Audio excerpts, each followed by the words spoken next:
Welcome to another episode of The Next Generation. You guys, I am so excited because today I have Jonwyn Ayres on with me today. She is, oh my gosh, absolutely amazing. I cannot wait for you guys to hear more about this woman's wealth of knowledge, her journey as a young agriculturalist. Jonwyn is still in college, guys. And you would never guess it by the way that this woman presents herself and all of the amazing topics that we are going to cover today. Jonwyn, I'm not going to go too crazy on giving you an introduction other than just telling the people how amazing you are. I would love it if you would just take it away and tell everyone a little bit about yourself, who you are, what you do, and all those sorts of things. Thank you, Lauren. I really appreciate that. A lot of folks either think that I haven't even went into college yet, or they think that I'm graduated. There's usually no in between. But thank you so very much for having me. This is an absolute honor. But I guess to kind of kick things off and explain some things about my life is there's this TikTok trend that I have just been absolutely loving about what's in a woman's notes tells a lot about her on her phone. So to kind of sum up my life, some of the notes that you'd find in mine is either reasons terms for collegiate livestock judging, a set of reasons that I was happy with the score, maybe a judge's bio for judging a junior livestock show, and keynote speech thoughts, and just how do I better convey to consumers just how to really describe beef production.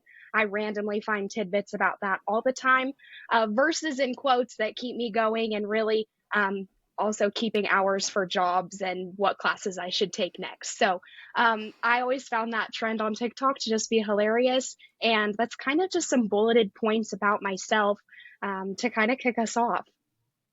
Yes, absolutely. Oh my gosh, that's such a fun way to introduce yourself. I love that. I need to write that down in my notes for, if you ever want to switch it up a little bit, not just a spiel of hey, this is where I was born and raised and this is what I'm doing now. Just tell everyone about Exactly. what's in your notes app. And very frankly, I think I would probably terrify some people with what's in my notes app because mine is categorized and I don't just have a spiel of all of the notes. Mine is in different folders and organized like a psychopath OCD person's desktop on their computer is organized.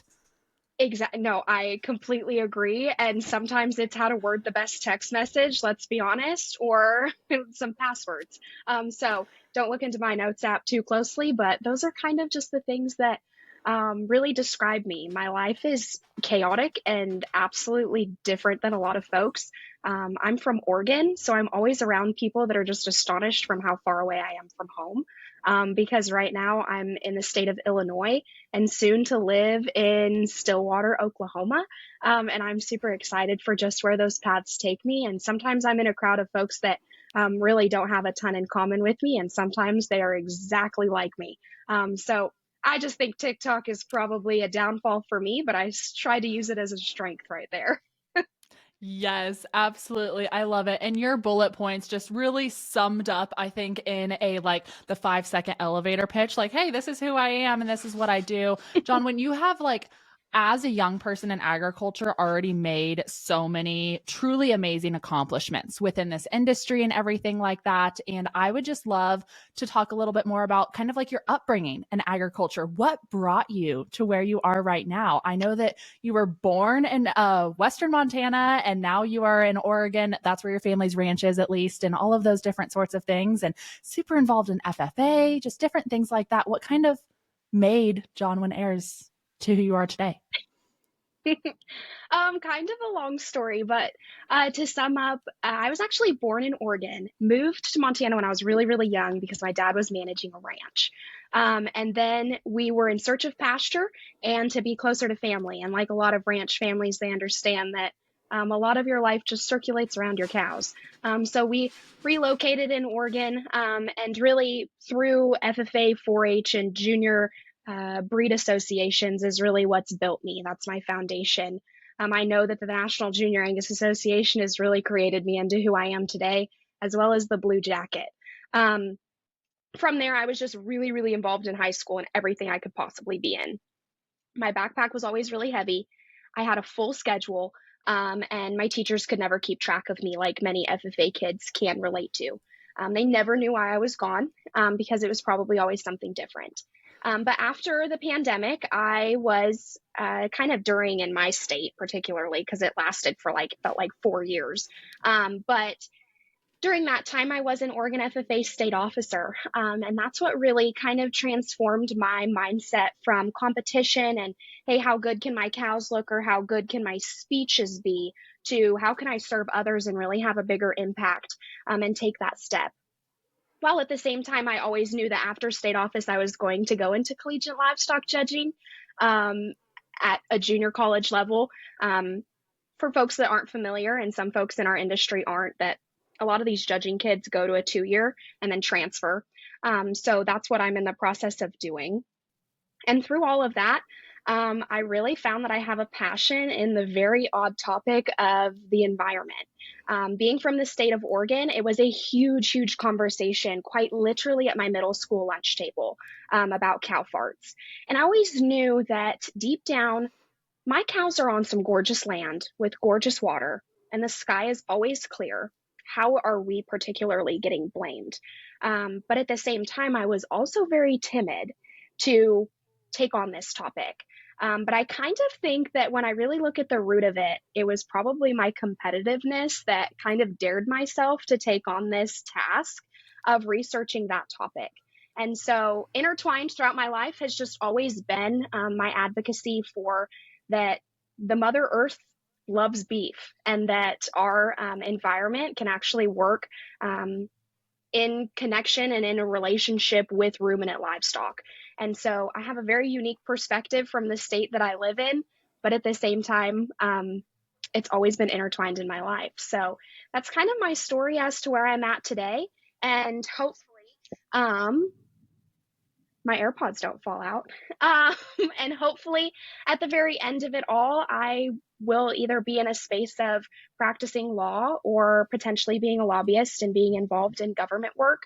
And that's what it's all really ultimately about. So that's a lot, but that was kind of my path. And my family history is really that Angus cows and a little bit of Charolais cows have always really drove and impacted my life tremendously. Yes, for sure. I also grew up in a National Livestock Association, and I will preach until the end of times that that is one of the biggest drivers for making me who I am today. That and 4-H. We unfortunately did not have FFA at my school when I was there.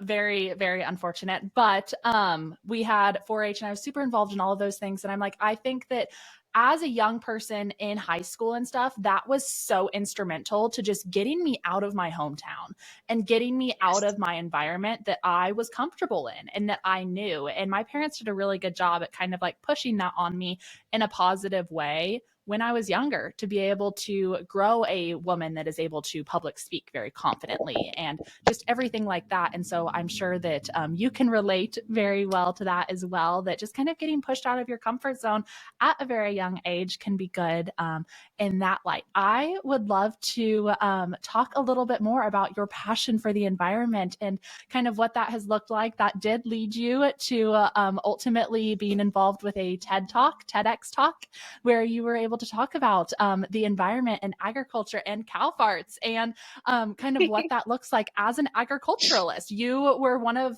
it's still a very new thing in the agricultural industry. We're not, there's not a ton of agriculturalists that go and give TED Talks, but I can guarantee you there's a ton of people on the other side that go and give TEDx talks. And so it's a really great thing that you're diving into that world. And then also just where that passion has kind of led you to now, because that TED Talk was a while ago and you are now going on to senior college. You're not a senior in high school anymore, things like that. And just kind of all of those different sorts of things. I just love to talk more about that passion and the growth of it as well. Yes, it's still, even though it was a little bit over a year ago that I gave a TED Talk, it still feels so crazy to just say like that I have given a TEDx talk. So really where that started was the National FFA contest, my first year out of high school. So I was a state FFA officer at national convention, absolutely hyped with some really high expectations for the national speaking contest. And really what happened that day was not particularly what I wanted. It was not the cards that I wanted to be dealt to me. I was the top 16, but I did not get my name called to be a top 4 finalist. But I did know that I need to grab myself by my bootstraps, and I'm going to watch the top 4. I'm going to watch what those speeches are about, and maybe what those speakers are like. And so I was sitting there in some disappointment with myself, but I knew I was going to be by myself, and I was going to sit there and watch it. Well, this really, really kind woman sat right next to me, and she said to me, your speech was amazing, and it kind of hurt to hear it right then. But then she said that I'm an independent editor and writer for the Angus Journal, and that made me absolutely speechless. And she said, I'm going to do a story on you. When's the best time to reach you? And we created a story in an article, and then I randomly got a Facebook message, and I thought I was getting hacked on Facebook. And it was because this TEDx committee had read the article on my mother's Facebook page and wanted a student researcher. And so that's the very base of it all, is that an FFA speech, an Angus person within this industry sat next to me and made it happen. And I will forever be grateful for that crazy time of my life where I got to stand onto a stage with speakers that had preceded me that were very different in terms of their backgrounds and quite honestly much older than me, and give a TEDx talk. So it still kind of takes my breath away that even happened. And I'm still so grateful that was afforded to me. So a little bit about my TED Talk and the backstory of that. A lot of people are kind of amazed when they hear how did it actually happen. I did not apply. I didn't sign anything to have a TEDx talk. They kind of just happen. And that door opened in a moment of disappointment. Yeah, absolutely. I think that it's hard sometimes to, in those Yeah. moments, look at the positive and look that there might be something that God has planned for you that is so much bigger and so much better than being on that stage for the Final Four. You had the opportunity to pull up your bootstraps and suck it up and go sit and watch those talks. But by doing that, you were introduced to someone that truly kind of was the catapult that led to a cascade of different events, and you being able to get in front of an audience that is not just a bunch of ranchers and agriculturalists. It's people that maybe are those 5 generations removed and they've never seen a chicken in their lives other than a chicken egg at the grocery store.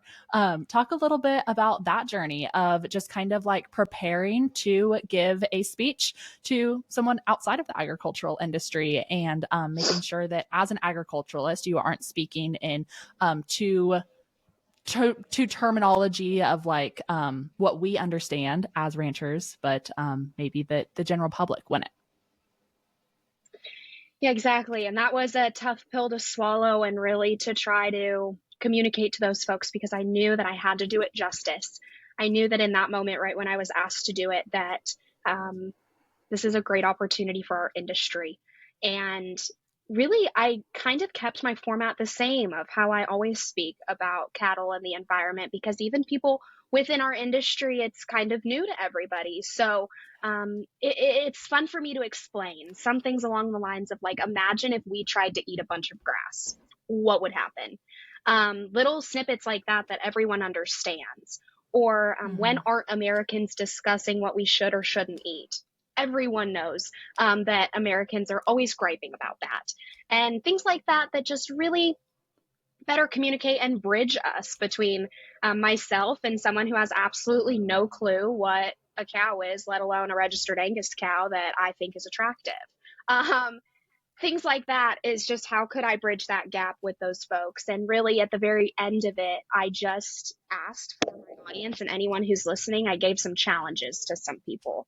And my challenge for consumers was just think a little bit deeper the next time that you see a pasture dotted with cows or a restaurant, and that your eating decisions don't particularly need to be determined by the environment, because cattle are offsetting their emissions. Cattle are extraordinary upcyclers, and cattle can actually sequester carbon into the soil, and it's absolutely proven. My favorite thing to talk about that I can talk about with producers or with consumers is my love for a good mother cow. because honestly, she's the one back at the ranch grazing grass that is sequestering carbon and leaving an amazing, amazing actual real footprint on our ground. And my other favorite is just to say out loud all the time, as many times as I can, that agriculturalists, ranchers, and producers were the first environmentalists. You and I understand that because we know that generations back, they were checking the weather and making sure the soil was healthy way before that was cool. So that's kind of some of the different snippets that I try to bridge between consumers. I really think being memorable, being real, and being curious yourself is a very, very powerful tool. Yeah, being real is so important. I think in every aspect that we go about our lives. It's we can't pretend, we can't put on one face for one group of people and a different face for another group of people, because neither of those groups of people are going to take you seriously, because you're not acting in your truest and highest self and in your actual being of who you are and all of those sorts of things. And so I think that that is so important. And it's just really, really amazing that you were able to be provided with a stage to go and discuss such amazing topics in agriculture, and such a hot topic right now as well among Exactly. Yeah. agriculturalists and the United States alike. Everyone's still talking about cow farts and cattle's impact on the environment, agricultural's impact on the environment. It's hard for me to sit back and see these lush clouds around me and blue skies and green grass, and then look at LA and I'm like, yeah, we're the problem. Okay, thank you. How do you combat that when you are talking with a consumer? How do you go about that? You're not on a stage anymore. You're having a one-on-one conversation. What would your advice be to kind of going about that? I think that the big, big thing is that cattle do produce methane, and we know that, and that's proven. But the fact of the matter is that methane actually degrades 10 times faster than any other greenhouse gas in our atmosphere.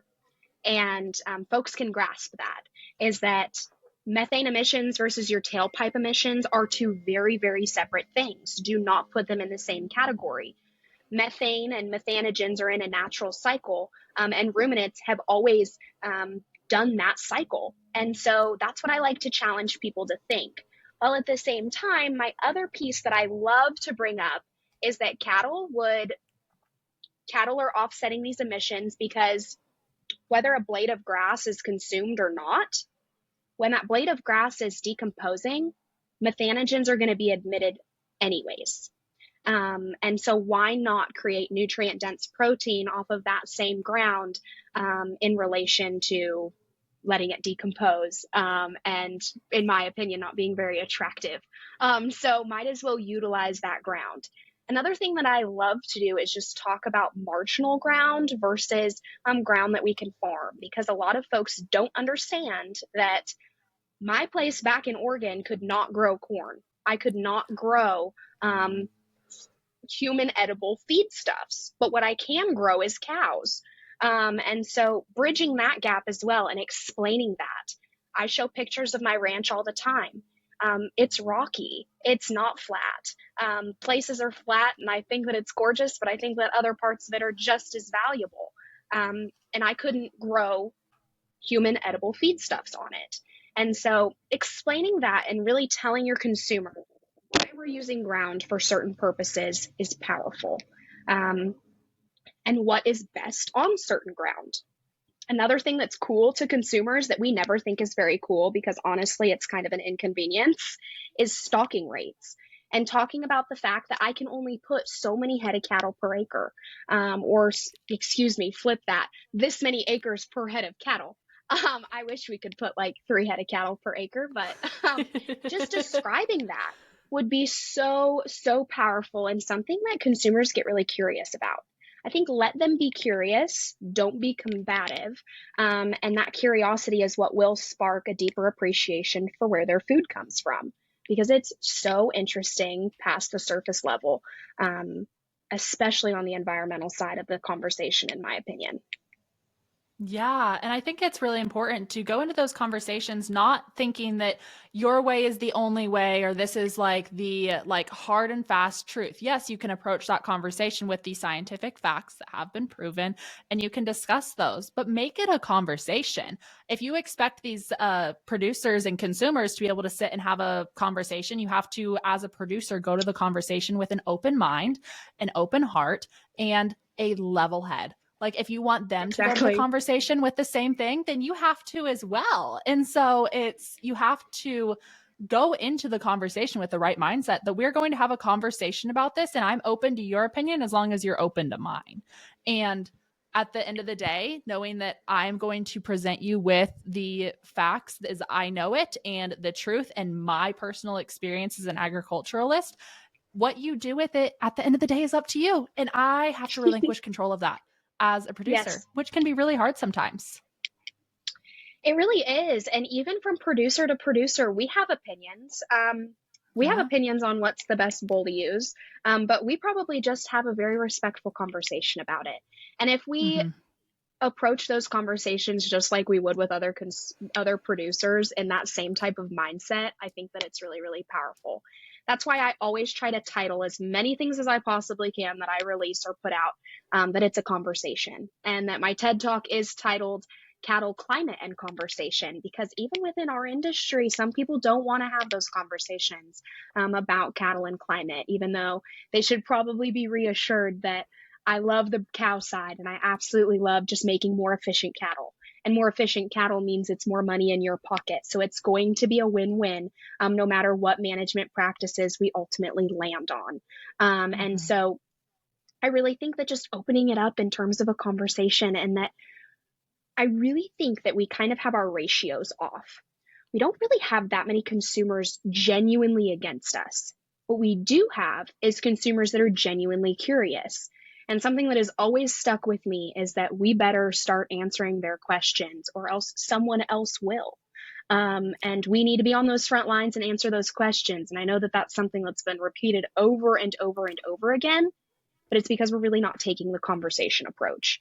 And so I've disagreed with consumers many times, on an airplane, sitting next to them in line for coffee, when they ask me when I'm wearing my belt buckle and some boots, or when my judging team walks into a gas station before a judging contest and they ask you, why, what are you doing? Take a second and actually answer the question. When you're at a livestock show and there's a woman pushing a stroller and you're really scared that that kid's about to get hurt, um, go and talk to them and actually make a genuine connection. I know that we have enough time to do it. I know that our schedules will permit an extra minute to actually say why you're at this show, or why we're judging livestock, or what I'm doing on this airplane in cowgirl boots. It's because I don't want to put it in my checked bag because they weigh too much and take up too much space. And so just take that time, take a second and actually do it. I think that word of mouth and those conversations are so much more powerful than maybe what we think they are. We have the power to plant so many seeds as Mm-hmm. producers just in our everyday lives, especially like with us younger producers that are traveling the nation right now, whether it be for college or judging contests or different life and work events. We're not confined to their ranch, maybe, or something like that. And we are in those areas or just different things like that. We have an opportunity to plant seeds that never would have been planted otherwise. And those conversations really need to be approached as a seed planting opportunity, not as a opportunity to change someone's mind about something. It's that if Exactly. you go into it with that, you're going to come out extremely disappointed and you're probably going to get combative in it and no one's going to be happy at the end of the day. But what if a consumer that you may never see again is able to leave that conversation just with a different mindset or different frame of thinking? Maybe they don't think about it right then, but their subconscious is definitely digesting that information and thinking about it. So use it as an opportunity to just plant seeds. And you may never see the fruits of those seeds in this lifetime, but it's one of those things that I think that if we're all committed to just planting the seeds and letting other people water them, that we're going to live in a better world because of it. We can't just depend on the people that have the voices in agriculture stuff, that we can't just say like, oh, they'll handle it. no, we all have a duty and a position in Hmm. this fight, and in this, I don't want to say fight because that sounds combative, but you guys know what I mean, that we all have a role to play in this conversation. Yes, entirely. And I think that sometimes we might lose path of what is the true purpose behind an activity that we're doing. Um, like I mentioned before, I'm as competitive as anybody. And when I'm at a cattle show, I'm probably very focused. If I'm getting ready for a livestock judging contest, I'm probably not thinking very much other than what the 12 classes are about to be. But my challenge is that the purpose of it all isn't for a banner or for a Facebook post. That challenge is so that either we can figure out what's more efficient in terms of livestock production. The true purpose is to make those connections with your teammates to actually figure out how can we better this industry. And the true purpose is when I'm at a livestock show, if it's open to the public and there's someone looking at my show string, I'm going to start answering some questions for them. I was always that kid at county fair that I would stop while I was fitting a leg and I would answer a question. Now, would I answer it probably pretty quick? Yes. But just take that second. I think that if we don't keep taking those seconds, we won't have those opportunities anymore. And initiatives will start to be passed that ruin our experiences or even our ways of life. So take those seconds, answer the questions, have a conversation. People are much kinder about something that they don't understand than maybe we're expecting.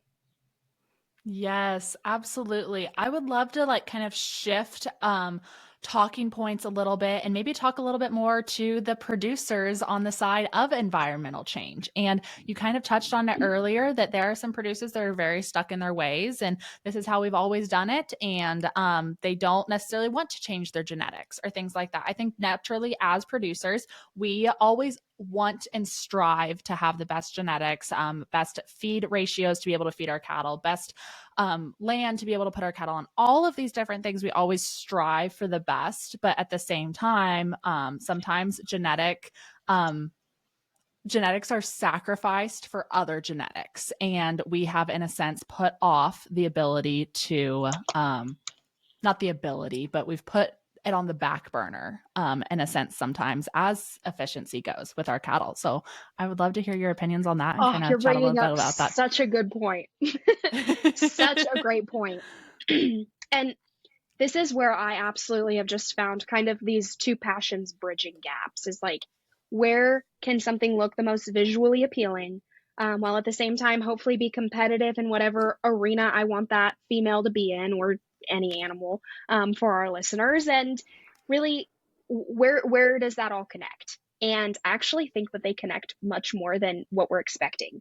If we start to look at our breeding decisions, and really some easy breeding decisions will make us more environmentally sound. When I was I was having a discussion with Dr. Frank Mitliner from UC Davis. He's a leading researcher and just knows his stuff. And I really appreciated the conversation I had with him when I was in high school. And this blew my mind. But at the same time, it totally makes sense. Is if we focus on longevity and fertility, we're being more environmentally sound. The less times we have to develop a new replacement female, the more we are actually sequestering and the better we're being to our fields and pastures, and it all makes sense.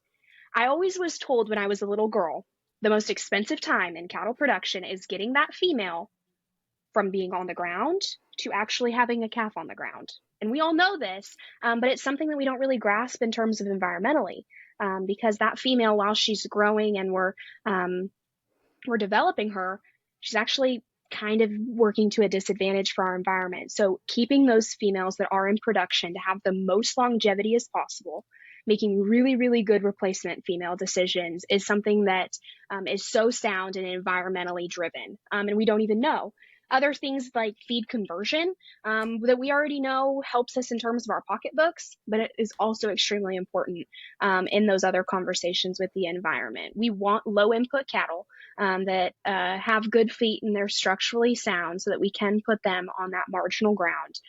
While at the same time, you can look at so many different indicators that is really has so much to do with the environment that you just need to take a step further.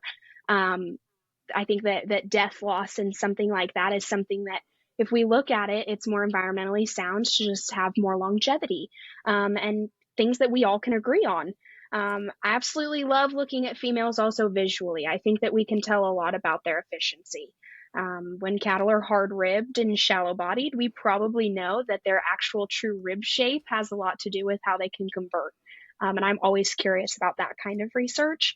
Um, and so that's just a little peek into how can we make these gaps and how can we bridge these things so that we can be more profitable while at the same time still keeping our kind of cattle, and also at the same time being environmentally sound. And when I start to describe that to consumers, their eyes absolutely light up, because it's all so cool and so much of it connects, and it's something that we need to embrace that it connects. Yes, all of it does connect. And I think it's one of those things that it is just a cascade of events. We are, as producers, striving to have better feeding cattle, cattle that move around better, cattle that are more appealing visually, or just all of these different things. But by striving for those, we are in turn being more environmentally sound and environmentally cautious and all of those things. And I think that in a sense, like that is something that we talk about amongst ourselves as producers, but that's also another driving point for you in your conversations that think Mhm. about what you are doing right now on your personal ranching operation that is moving you forward towards a more environmentally friendly operation, I guess you could say, even though we kind of already are. But even just striving for that even more and things like that. Like, what are you doing right now that you can start sharing your and you making it more personalized? Because it's one of those things that you can sit here and you can spew the facts all you want, but if there's no personal aspect behind it, or you don't have kind of skin in the game or anything to relate it back to personally, you're not going to be able to relate to that consumer as well. I always say that when you're having a conversation, if you're able to find some common ground where you guys can relate, or if you're able to just even drive the story back to you and your personal life, we light up in a different way when we're talking about our past, or what brought us to where we were, where we are right now, or just different things like that. We get more passionate naturally. And so, in turn, those consumers are going to be able to see that passion and see that we care and we are trying. And let's come to this conversation with open minds and open hearts. And as a consumer, what do we need to do as producers? Ask them that question. They probably don't get asked it enough. What is your opinion of what I am doing on my ranching operation? And don't you dare respond with a combative or defensive or anything like that. Be open and be like, okay, so that's your opinion. How can I share my side of that opinion and go from there? And really asking consumers questions is so powerful because then we can hear what's being promoted to them. Yes. And when I hear consumers are talking about when they start to talk about rotational grazing, that's powerful and that's awesome. But only certain regions, certain programs, and certain operations can do that. Here's what other operations do to be environmentally sound. And so discussing that. I also think that when I enter those conversations with producers, they think that I'm about to tell them how to raise their cows. And I'm just like them. I don't want to be told particularly how I want to. I want to research it myself, figure it out myself. But a really fun pathway into consumers is consumers want to talk about themselves. Let's be frank, that's how a lot of people function. So when people figure out that maybe I'm 45 minutes away from the Pacific Ocean and that I'm in Oregon, they think that that's so cool and they want to travel to Oregon and they want to see all the things, do all the things. Well, then I say I have a ranch that's 45 minutes from the Pacific Ocean. That conversation was just opened and the door was completely wide open. Um, just the other day, I was talking with a gentleman. His brother was sitting right next to him on the airplane, and we were giggling about things that were happening around us. But then he started to see on my phone that I had some cows on my phone, and his brother was in IT in Florida. And I got him a business card, and he's already emailing me and has already watched my TED talk. Things like that to just be real, be open, and really ask about their stories and their opinions on things. Um, that gentleman was very intrigued with higher quality beef. I go, yo, this is right up my alley. Absolutely love talking about how we can make our beef just that much better in the world and how we trade our commodity and just things that I'm passionate about that he also was passionate about. Yes, it's finding that common ground and then building off of that. Open those doors, find that common ground. Maybe that common ground isn't anything agriculturally related, but you're able to turn it agriculturally related somehow in Exactly. some way, shape, or form, or things like that. And it could be on an airplane and just handing a business card and planting that seed that way, and just different things like that for sure. I would love to transition a little bit more, even maybe off of like the environmentally side of things and more towards kind of the people coming up in agriculture. When they're coming up in agriculture and maybe they're in college right now or just graduated in their young 20s or 30s or stuff like that. And they're like, I don't even know where to start when it comes to talking about agriculture and talking about just different things. We all have platforms that we can use. And that doesn't mean a social media platform, or it doesn't have to mean a social media platform. It can just be a platform with your family or a platform with your community or things like that as well. How would you encourage people to just kind of start? So I guess maybe start with like the younger kids in high school and college, and then kind of people outside of maybe the ability to just get involved in different groups and stuff. I think that that's really interesting, and our paths are going to go so many different ways, and the things that we discuss are going to go so many different ways. But I really think that high school students, the more that they are involved within their community, I tried to do absolutely everything, and sometimes it worked out and sometimes it didn't. But just for some examples, my sports teams knew that I had to go home and work show cattle that evening. And they had a deeper appreciation for just how agriculturalist schedules are absolutely crazy. They go, Jonwyn, do you ever sleep? I go, not really. But just things like that is just in that high school age, I think get involved in absolutely as many things as you can and widen your circle.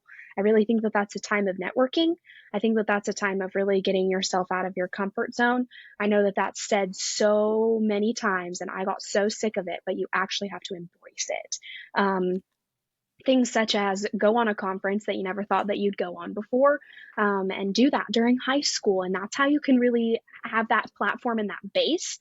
I still know that my friends from high school that I really adore had absolutely nothing to do with agriculture, but they're on my social media commenting, and they're so much just well rounded because they're actually open to my ideas. And so I think that that's powerful in high school. In college, I actually think that we probably kind of close ourselves off in this interesting way. I'll share my perspective on why I think that. It's because when we go to school, we're probably going to a program of like minded people who are studying the same things for the same reasons. I really think that getting yourself out of that circle while still embracing that foundation, because that network is very powerful. I wouldn't trade my livestock judging team for anything, and I wouldn't trade my major for anything.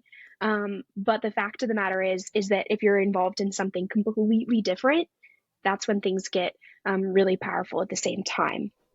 Such as when I came to Blackhawk, I knew that a trustee position was open on the adult board that oversees the entire college. I ran for that said trustee position, and it was a year term of community leaders that had very little to do with agriculture, let alone beef production. And there was this one tour where they got to listen, and I had the ability to give them a set of reasons. And they have never stopped talking about it because it's something that they've never heard. They have absolutely no idea what that was. And it was just so different that I think just position yourself in circles that wouldn't have ran into you before. And that is a great way to start that platform. And at least it's the way that I've went about it. I know that that might not be particularly like the absolute right way to go, but I think it's a good way to start. It's just do all the crazy things that are different. And when someone says run for a position, I think you should, even if you're real scared that you won't get it.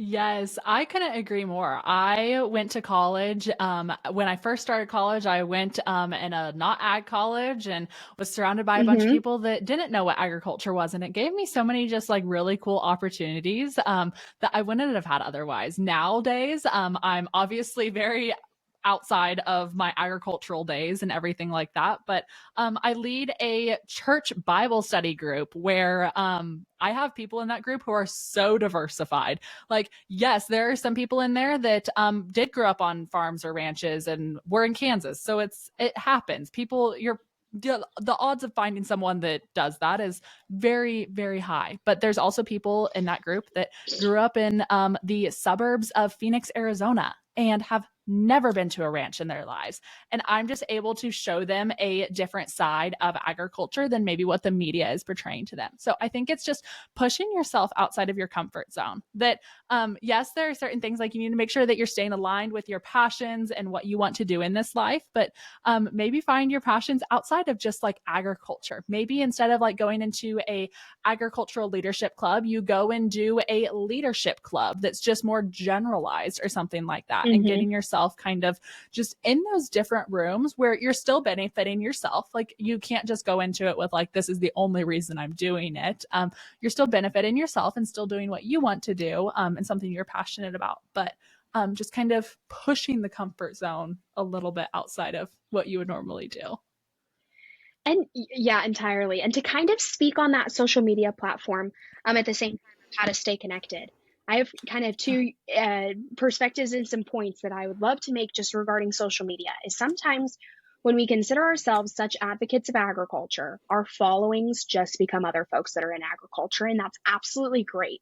There's nothing against that. But every once in a while, checking yourself and seeing what percentage of my comment section are people that already know this information. How many of these folks actually, this is new for them? And when I get some direct messages that are questions from folks that I know are not in agriculture, I know that I did it right. And sometimes when I can tell that all my likes are from folks that are within production agriculture, I don't think that I'm quite reaching the right audience. And the same point goes towards, and this is really targeting maybe some folks in the show industry or people who are promoting lots from their home operations. I know that we all want our Facebook pages or our Instagram pages or heck, even our TikToks to look like our livestock are the absolute most attractive, and they're always posed for a beautiful picture, which I do appreciate. And I'll never be against a really high quality sale catalog. But the reality is maybe some of those off posts need to be towards consumers. My ranch page is all about just outside of maybe promoting my cattle. What do they look like out on pasture? Where are cattle typically found on your operation? I think that that's really, really powerful to show our consumers cows on green grass. Cows on green grass are so easy to relate to. No one can argue with it. And it's something that we need to share more. Quite literally, just take a picture of your cows out on pasture. I think it's a beautiful thing. And in the calving barn, where some of us get really caught into, yes, we need to promote these, but I think that we're going to make money at the same time while we show our consumers the truth. Yeah, absolutely. I think that social media has so many really amazing abilities and platforms that we can really dive into as producers, but it's really important. Like you said, check yourself every once in a while. What is your goal with this? Like what are you striving for in this scenario and situation? And diversify yourself a little bit. Maybe you need to get outside of what you thought was your target audience. And maybe you need to get into environments or situations where you are staying connected to those people that you met along the way. When you're giving out those business cards and they follow you on Instagram, you don't want your Instagram to just be full of sale bulls or stuff like that are on a dry lot and that's where they got pictured or something like that. You want some other photos in there as well that portray agriculture in a way that's kind of maybe put on your consumer glasses every once in a while and stuff like that. I really like to use that analogy of take off your producer glasses and put your consumer glasses on for a minute and really kind of just take a second to look at it from a consumer's point of view and how to go about that and just different things like that. Social media can be a really amazing tool. It can be a scary place. Don't get me wrong. There have been posts go crazy sometimes where you just get absolutely hounded, and some people, you're not going to change their mind. don't go fighting in your comment section with people that are being combative towards you. Like it's not worth it. It's not worth your time. It's not worth your energy. But again, it's We've just all been planting those there. seeds. I think Yes. everyone's done it at least one time. I'm raising And my hand right now too. Like I have been that person that has commented back a very lengthy and long post of, "Oh, you think this? Really? Let's actually really. dive into that." And, Oh, I used to get, regrettably, I used to link things in my comment section, and that never helped because then I just get links back that I didn't particularly want. So I really thought I was taking some good approaches on that side of things, but the comment section is kind of down a wormhole that I no longer travel. But something just along those lines of taking our producer glasses off is the inside front cover of these catalogs share some beautiful stories. Um, yeah. and I love reading them. But is there some way that we could somehow show our consumers the same thing? Um, and I think that the beef industry is very, very unique, that at every single level, there's a different story. This last December, I was at a CAB conference where it was culinary students with young ranchers that were all ag students. And we found out very, very quickly that the restaurateur industry is very, very similar to the livestock industry. And just saying those stories and bridging that gap of all of our lives are very, very similar. And that those kids were so curious about all the different levels of beef production because they don't quite realize that it takes so much more than a cow and a calf. There's so many more steps. That's another thing that consumers are very, very curious about. And what is the life cycle of a cow? And my favorite thing is to share what is certified Angus beef, things along those lines. But that's just a little bit of like, let's share that front cover of those magazines because I absolutely love reading them, and I know that other people would too. Yes, absolutely. It's so important to just get out and share who you are and your story. You don't always have to be pursuing your advocacy journey in a way of combating what the news articles are saying this week or combating what PETA is up to or just anything like that. You can just go out and just share about your family and share about your life on the ranch and what that looks like for you. Because by doing that, you get real and people are able Mm-hmm. to relate to you. Like maybe they didn't grow up on a ranch or a farm, or maybe they're not a farm wife, but they are a wife and they have kids. And so they are able to relate to your pile of laundry that you have over in the corner, or they're able to relate to the student who is just absolutely swamped with work because they are both working and involved in all these clubs and all of these things. Like find other ways that you can share your story and share that front cover and just truly get that part of your story out because that's beautiful. I would love if people started sharing that more. And maybe I need to call myself out in that a little bit more that I myself don't even do that great of a job of it sometimes because I think sometimes in agriculture especially we hear about other people's stories or we're just like that doesn't really matter. We put this mindset on that like in the grand scheme of things that's not what's making me money, so why do I need to share it or stuff like that. But Yeah. take that view off. Because really the longevity and the sustainability of our industry is our consumers' perspective of us. And though we don't Yeah. want that to be the truth, it is the truth. And that sustainability will also happen the longer that we can make money and stay in business. And I know that sometimes when we're describing something about sustainability or even that word, it's kind of has some different definitions. And I'm quite frankly sick of hearing how it has different definitions because, in all reality, in my mind, it's how long can we sustain this industry? How many generations can we go on either the same ground or with the same genetics with the same cows? Yep. That's what's sustainable. Because if we're doing all the right things, that's what's going to be the result of it all. And I just think that we have so many commonalities that we don't even know about when we put on a different lens. So 100%. The inside front cover. I think I'm going to make that a new tagline about sharing your story. Yes, it is a very good tagline. I need to like write it down too that just share that inside front cover and get out there and just If you don't think that you have a story, bull hockey, sit down and start jotting something down. I guarantee Exactly. you, if you give yourself 5 minutes of calm, chill, Zen music on or something like that, and you just brain dump your entire life out onto a piece of paper and then just start from that. Start compiling something from there, and I guarantee you, you have something that makes you unique and you have a story within that, because all of us were made to have really amazing and beautiful stories, and we were made to relate to someone. You know what? You maybe won't relate to anyone in your hometown or anyone in your current circles, but challenge yourself to get outside of those, and you're going to find someone who you're able to connect with in those ways, and just different things like Yeah, to that. circle back, just take a look in your notes page.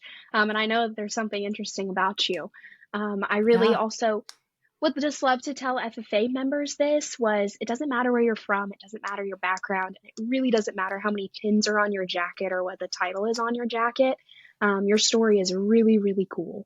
And I think that that was something that I had to learn from a very, very young age, that my identity is not going to be where I came from, how many headed cattle I run, maybe how successful I've been in any of the rings that I've competed in my life, but really how brave I was or what I pursued during those times is what is the cool part of the story. So, big, big encouragement. I love how the end of this just turned into an absolute mindset of how can we be better at being real.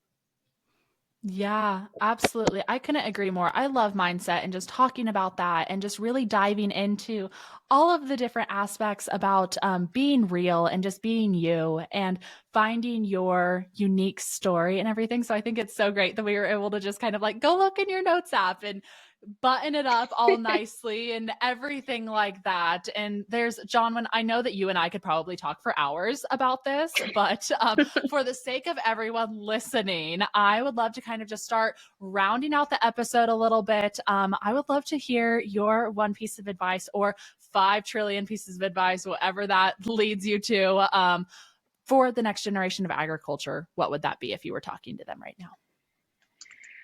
I think I have a few because this conversation has taken so many different turns. But on the environmental side and on the advocacy side, I do love the term being an advocate of agriculture. I think that it's powerful. I think it makes sense. But really, when we start to truly become an advocate of science and take a step forward, because our practices are science based, because our decisions are science based and economically based, how can we be an advocate of science? Because that's when that really reluctant consumer starts to listen, when they realize that you actually have a little bit of realness to you that at the same time is sharing your story. I think that that's very, very important. Be an advocate of science. And if you're really nervous going into a conversation, maybe take off your producer boots and put on your researcher glasses and figure some things out. If you're too timid to bring up a topic, you probably don't know enough about it. And just do it. It'll pay off greatly in the end. My other piece of advice is just kind of like really mapping out my story. Just brought up to me that staying determined and keeping your nose to the grindstone is really my biggest piece of advice in terms of if you want a similar path or you're trying to pursue a similar path. TED Talks can arise if you just keep true to yourself and you take the downfalls with a grain of salt and you keep going. And I guess my last piece of advice is I always tell kids walking into the Reasons room that when you have some enthusiasm and a twinkle in your eye, people take you so much more seriously and you're so much more real. And if you don't have true enthusiasm, it becomes really, really hard to really take some steps. So I always like to say that enthusiasm is faith in motion. And how can we keep moving forward while still being ourselves? Maybe it's not a twinkle in your eye, but it's just a passion and a drive behind you. People can see it.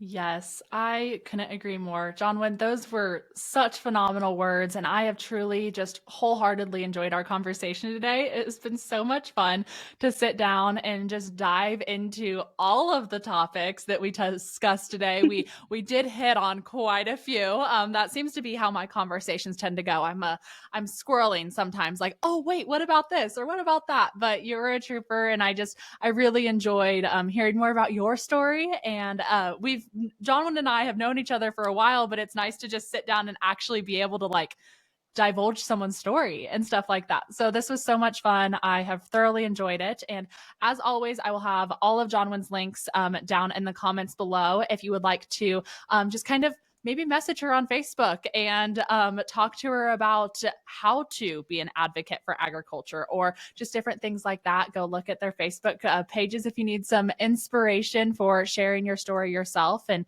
kind of sharing more about your operation. I'll have all of that linked below. And thank you so much for coming on the show today, Jonwyn. I so appreciated your time today. Thank you, Lauren. I had an absolute blast. This was so much fun. If it was anything, it was a lot of fun. Yes, absolutely. I don't care if anyone got anything out of this. We had fun today. So We it was did. great. Thank you for tuning in to another episode of The Next Generation. And for all you listeners out there, we will see you around next week.